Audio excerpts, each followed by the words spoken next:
What I personally would have liked to have seen in a Bioshock game is sort of a broader range of enemies. And I think in Bioshock Infinite, we really want to have a sort of a class of enemies that had a sort of a more imaginative range of powers. And we came up with this concept called the heavy hitters, who are enemies that are sort of used to not just be more powerful, but also to augment the abilities of the more traditional Bioshock enemies. You're going to come across them in certain areas of the game, and they're going to provide a really unique challenge. Red is the price of liberty. You know, we wanted an AI that really expressed sort of the very sort of clear system of beliefs that founders have, and a heavy hitter that would sort of represent that.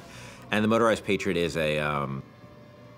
sort of the embodiment of that. And they came up with this idea of this creepily motorized, like Hall of Presidents animatronic George Washington. It was specifically the face, specifically this weird, like, porcelain child dolls, you know, poor rendering of George Washington. That kind of clinched it. Everybody saw it and said, okay, we can roll with that. It's one of those rare moments where you kind of all come together and you realize, okay, this is going to work. We're all on the same page here. Let's just move forward with what we got. I can use a turret! On it! Booker, the gear! So the Motorized Patriot, a couple of things make him really special besides the aesthetic of him. One is that he's, unlike most of the enemies, he's completely fearless.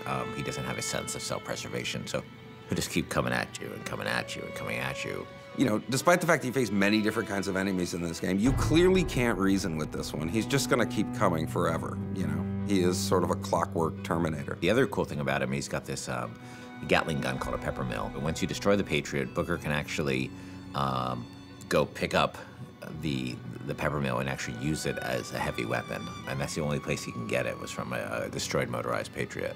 I mean, I also like that, you know, as he starts to take serious damage, his head he actually loses the Washington mask, and it reveals his sort of metal skeleton underneath.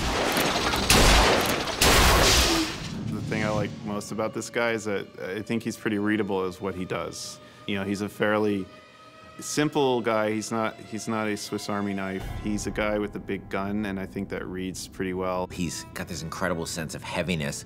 He's relentless, and just hearing sort of the things he's saying is both funny and kind of terrifying. But he's, you know, a deadly, deadly enemy.